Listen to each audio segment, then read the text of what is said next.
আপনারা কেন মুসলিমদের কেউ টাকা দিচ্ছেন না কেন? আমাদের মামলা চালাতে কষ্ট হচ্ছে, আমরা পারতেছি না, আমার সব শেষ হয়ে যাচ্ছে। আমি আর কিভাবে বলতাম আপনাদেরকে?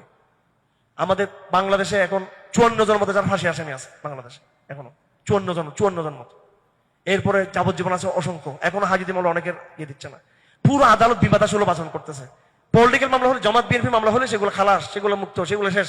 যে ইসলামের অ্যাঙ্গেল থেকে মামলা হলে সেটাকে ওই আওয়ামী লীগ যে আচরণ করেছে সে আচরণ করা হচ্ছে এগুলোর সাথে। যে যতটুকু পারেন সর্বাত্মক করে যাবেন। বিষয়টা হলো, একটু বলি আপনাকে ফারাবি, সেটা হচ্ছে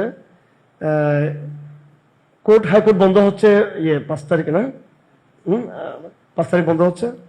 তো আমাদের হাতে 5-7 দিন সময় আছে। তো আমাদেরকে 5-10 লক্ষ টাকার একটা তৎক্ষণাৎ একটা চাপ আছে আমাদের। এর মধ্যে আমাদের 1 টাকা আমাদের হাতে এখন নাই, সব টাকা শেষ আমাদের। আপনারা এই বন্ধু বান্ধব, আত্মীয় স্বজন, সদকাতের টাকা, সাধারণ জাকাতের টাকা যে কোনো আপনারা দিতে পারবেন এখানে।